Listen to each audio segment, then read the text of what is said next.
Delvin Cook, he's got to score, right? I can't be in here forever. I gotta get out of here. I gotta get... Go away! Go away! This is what we got for you today on the Degenerate Gambling Life. Go away! Alright everyone, how's it going? We got a great volume for you. Jordan, we're all pulling for you, man. One day you'll get to see the real world again outside that shower gel. Now, let's jump into the stuff we got right for you. First, my desperation pick came through on defense. Tampa Bay had some people saying not to go with them, but I did my homework, and that was a great pickup if you needed them. Most of my streaming defenses were great for you this week. The only one that was kind of so-so was the Falcons, but even they gave you 5 points. You know, it wasn't a great week for streaming defenses, but I was able to pick some to help you. Next, Jacob, Tony, pick up Tank Dell. While Nico's out, it looks like Tank is near the top of the pecking order there. So if he's still available in some leagues, you definitely want to go out there and get him. We know Houston has been tons and tons of volumes to its wide receivers and tight ends. So definitely look at getting Tank. Next, Josh Dobbs. Man, the guy is just performing. Got traded from the Cardinals, and he just keeps chugging along. You know, Cardinals, he had no prep, performed. Vikings has no prep, performed. He's just chugging around. Interesting stat, at this moment he actually has more points than Patrick Mahomes. So Josh Dobbs and Jacob Tony, pick him up if you need something. Now onto the things we didn't do so well. Mainly me. I told you guys in our shorts not to pick up Noah Brown. You know, we've seen these little bursts before with him with the Cowboys, and I do apologize for telling you. That was before knowing Nico wasn't out, so I'd say kind of watch that. But if you're a little short on wide receivers, man, pick up Noah Brown. He's been performing. Next, I said hard benching Devontae Adams. Everyone should have known that whenever I say that, that guy's going to go off. So you can thank me if you're a Devontae Adams person for hard benching him and him finally having a okay game. It wasn't a great game, but he had an okay game. You know, so those are the things that we got right and wrong for you. And let's take you away with the rest of this volume. You want that plastic working come Miller time? You know, I can foresee a lot of possible outcomes to this thing, and not a single one of them involves Miller time. PMA, positive mental attitude. Welcome to Miller Time. I'm Kevin Miller from the Degenerate Gambling Life. It's week 10, and on today's episode, I'm going to be discussing with you guys the importance of trying to win this week's matchup, and also some more waiver wire tips with you. Alright, first, the importance of trying to win this week's matchup. We are in week 11 now, and you're going to be playing the waiver wires here today. So the important thing is to set your best lineup and look and see at areas you might be weak at, or bye-week players or injured players, and where you need to attack the waiver wire. Then take a look at the waiver wire, see if you can make any moves. Then take a look at the person who you're playing against. In most leagues you play against one person every week. See how you stack up against them at each position and see how you feel. If there's a position where you need maybe a wide receiver 3, where you need to play a high upside play instead of a high floor play, maybe make that move if you feel like a slight underdog, or if you feel like you just are a better overall team, just play your best players and hope it works out for you. And next, I will discuss some more tips for you guys about the waiver wire. Last week I mentioned it was a good time to look at defense or kicker. I know those positions seem pretty trivial and not important, but finding one that can help win you your league is a real thing, and it's not something I would just ignore. This week I'm going to focus, I think, on quarterback and tight end. There's a couple players that might have been dropped or were coming off a bye or a couple bad performances. I would look to grab a quarterback 2 or tight end 2 for your playoff push. And I'd also be checking for players coming off IR. There's a bunch of players that are starting to practice again. Superstars, average players, everywhere in between. Just make sure you're aware of who's on the waiver wire, who's hurt, who's playing. Just be more aware than your average league mate, and that'll give you an advantage right there. These are my tips for week 11. Makes 10. 10 ought to do it, don't you think? You think we need one more? You think we need one more? All right, we'll get one more. What's up, guys? My name is Jacob Listowski with the Degenerate Gambling Life, and these are my top waiver wire pickups for Week 11. At QB, the top option remains Josh Jobs. He's averaging nearly 25 fantasy points per game in his last 3 contests. He's still available in about half of leagues, and if he happens to still be available in your league, you need to snatch him up now. I also like Russell Wilson, who's coming off nice back-to-back upset victories. In those 2 games, he's averaging over 18 fantasy points, and he has a nice playoff schedule coming up. Baker Mayfield also remains hot, averaging over 20 fantasy points per game over his last 3 games. He doesn't have the best schedule going forward, but he has shown an ability to produce even in tough matchups. At running back, Devin Singletary is going to be the top pickup. We've called out Singletary before on this channel to pick up, and this week he finally exploded, rushing 30 times for 150 yards and a touchdown. He is a must-add in all formats. Keaton Mitchell only touched the ball 4 times last week, but he looked electric on all 4 touches. He remains a must-add in all formats, and he's someone who I would expect to continue to get involved more and more in the Ravens' offense going forward. Ty Chandler could be worth a pickup if Alexander Madison misses time. He filled in serviceably, carrying the ball 15 times and scoring a touchdown last week. It's hard to find this kind of volume in fantasy at this point in the season, so when it's out there on the waiver wire, you have to take it. At wide receiver, Noah Brown has had nice back-to-back games, and it's time for him to be added in all formats. Although Nico Collins didn't play, the Texans' passing offense is so elite that he could still be in for a couple more monster games this season. Brandon Cooks had a huge game last week as well, putting up 173 yards and a touchdown on 9 catches. Although he's hard to trust, I think he's a good guy to stash away and see if he can help you get over the top on this stretch run. Also, keep Rashee Rice in mind. If he got dropped last week in your league due to buys, Rice continues to improve every week, and he could be a league winner this season as the schedule for him gets soft going forward. At tight end, if Trey McBride is still available in your league, you have to add him. Kyler Murray returned this week and didn't miss a beat with McBride, who went off with 8 catches and 131 yards. This guy could be a league winner this season. And also keep Pat Freiermuth in mind, who should return this week, and when he was healthy, he didn't have the best production, but he is a guy you could stash away in case he gets hot.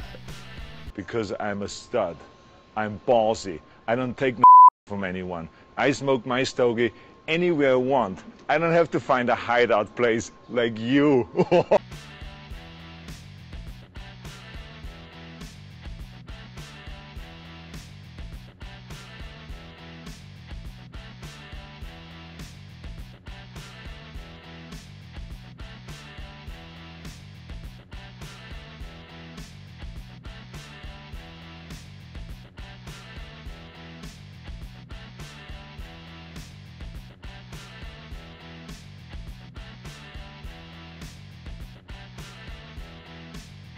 Come back! Come back!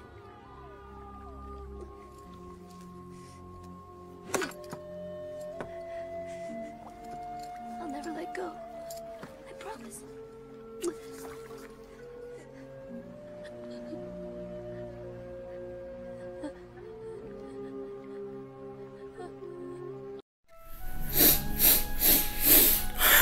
Zach Moss, I gotta let you go. You are our best short video because I told the world Zach Moss is who you want. Jonathan Taylor, it looked like he was going to sit out or get traded, and you're going to have that clear path, and you were doing so well. You were definitely one of the top 5 running backs, but now your usage has gone down and down and down. I'm sorry, Zach Moss. I'm sorry, but I gotta let you go. Justice Hill.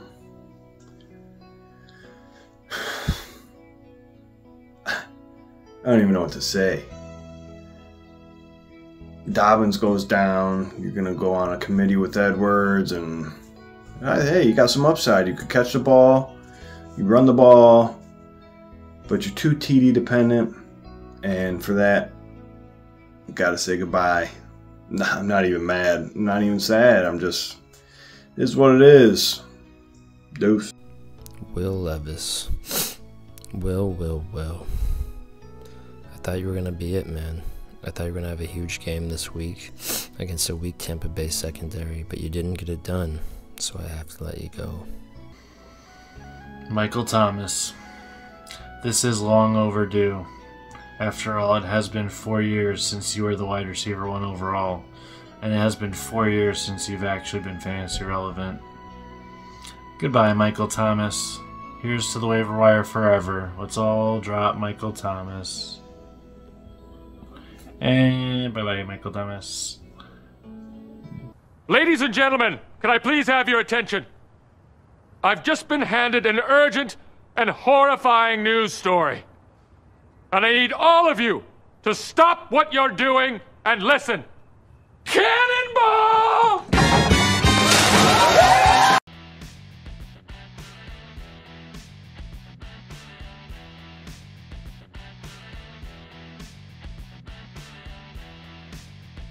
Okay, time for defenses for you to stream this week if you don't have a consistent defense. First option, we got the Dolphins versus the Raiders. Definitely want to pick up the Dolphins. Raiders, they've shown a little bit of life, but overall, I think in this sort of track meet game, they're not going to be able to keep up, and the Dolphins defense should be able to show well, especially with Ramsey getting healthier and healthier.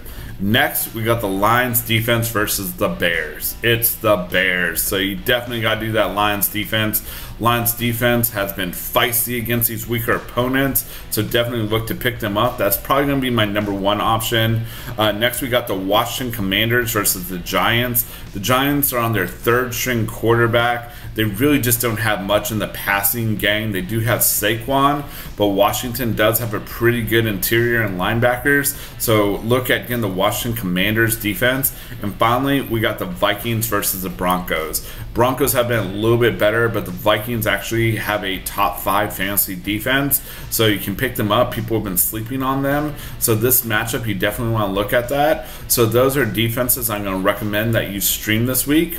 And now we're going to pivot to a little bit of fantasy basketball as always. The players that I found under the hood for you guys is going to be Grayson Allen, Phoenix Suns. I know he's one of those guys that kind of just pops off for a little bit, so you definitely want to keep an eye on his usage. But while he's still hot, he's definitely a player that you should look at. He has flexibility with shooting guard and small forward, and has been averaging 14 points, 3.3 three-pointers made, chipping in with 7.7 rebounds, 3 assists, 1 steal, and 1 block. So he's helping you in all those categories. So Grayson Allen's definitely someone to look at if you just need some short-term help. And keep an eye on it, though, because when it's time to drop him, it's time to drop him. Next, we got Jalen Suggs. He's on the Orlando Magic. They're another exciting team, and it looks like things are starting to click for him a little bit. So just like Oklahoma, we mentioned, this is a team that you want to have definitely a few different shares of. He gives you flexibility with point guard and shooting guard. He's been averaging 17 points, 2.3 three-pointers made, 2.7 rebounds, 3.3 assists, and 2.7 steals. So giving you quite a few steals. He's been around that 25 to 30 minutes, so definitely getting some good usage. So those are 2 fancy basketball players for you to look at adding this week. I didn't think I'd ever need to tell you this, but I would be a bad parent if I didn't.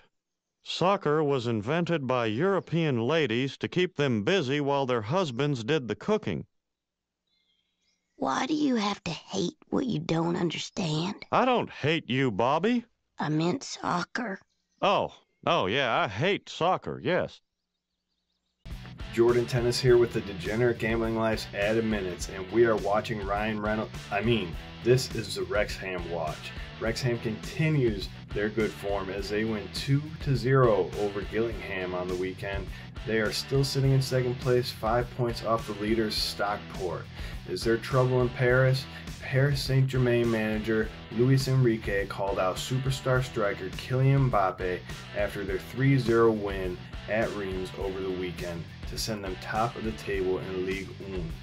Enrique was quoted after the match saying, "I am not happy with Kylian today," and continued to say, "I think he can help the team a lot in a different way because he is so important." Not only did Mbappe have a hat-trick this game, but he's got 13 goals in 11 matches this season. It's a really bad look for Enrique to bring this to the public. The issue should have been handled behind closed doors because the media has a tendency to twist things and it's just unneeded noise surrounding the team now. He is easily their best player, and let's remember, just this offseason, he was threatening to leave the club for free after this season, albeit now PSG and Mbappe's agent have figured out an extension for him, so he will remain at the club. But this was a player that was somewhat unhappy, it seemed, over the summer, and now this is coming out again. You finally get back on top of the league, and you have no business not being on top of the league, but you finally clawed your way back, and instead of handling business behind closed doors, you open up a can of worms. Only time will tell how this plays out.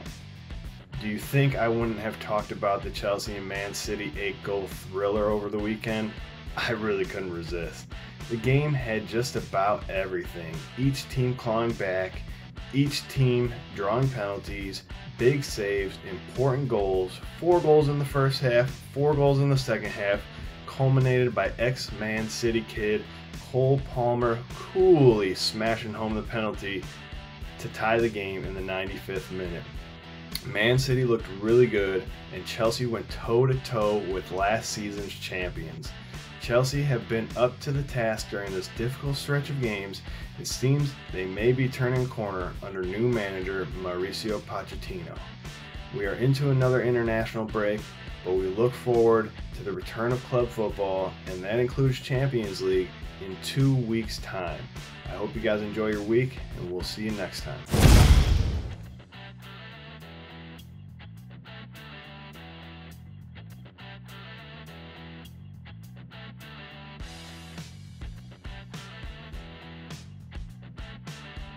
This is a poker hand I played recently at Shuffle 512 in Austin, Texas. I was playing 1-2 stakes and had about 330 in my stack. In this hand, the under the gun +2 is a guy who really likes to gamble and makes the game fun. I know from playing with him before he has a wide range and that his favorite hand is 6-3, offsuit or suited. In this hand, he opens under the gun +2 to 25 and gets 3 callers, and I pick up queen-queen in the small blind and jam for all in for 330, knowing that this guy is never going to fold, and if he has a better hand, I'll just tap the table. The big blind now calls me all in for less, so I'm a little worried about that at this point, that maybe he has ace or king, but if he does, so be it. I'm still going to make this play 100% of the time. And the under the gun 2, of course, calls. The board runs out 9, 7, 6, jack, deuce. I show my queens, and both players start to shake their heads. The under the gun +2 shows ace king, and the big blind shows pocket 8s. We hold here and scoop about an $850 pot. I also wanted to talk briefly about how to play against whales who like to play very aggressively and gamble it up a lot. Against these players, I'd like to keep the game fun for them by talking to them about things other than poker strategy. I will also straddle so I can see more pots with them and defend any suited hand in the straddle. Sometimes you can flop a monster and they won't expect you to have it. Ultimately, you have to be willing to get your money in with good hands against these players. There will be more variance, but your win rate will go up playing against these types of players. And finally, never berate the plays of a player who is gambling it up with bad cards. If they get lucky against you, just tell them good hand and rebuy. All right, thank you everyone for all that great info. Jacob for those poker hands and insights. Just want to say that this month on November 24th, day after Thanksgiving, I'll be up at WinStar. So come see me. I'll probably be there around noon, and I'll probably play for 5 or 6 hours. So definitely come up there if you want to play poker. Maybe get some merchandise from me. I do have hoodies. And then a reminder, we all will be in Vegas for the Super Bowl. That is February 28th through February 12th. We'll be playing at the Mandolin Bay and having a meetup game February 8th at 6 p.m. So definitely show up there, come say hey to us, get some merchandise. And as always, if you haven't yet, please like, comment, subscribe, share, and we look forward to you guys coming back next week.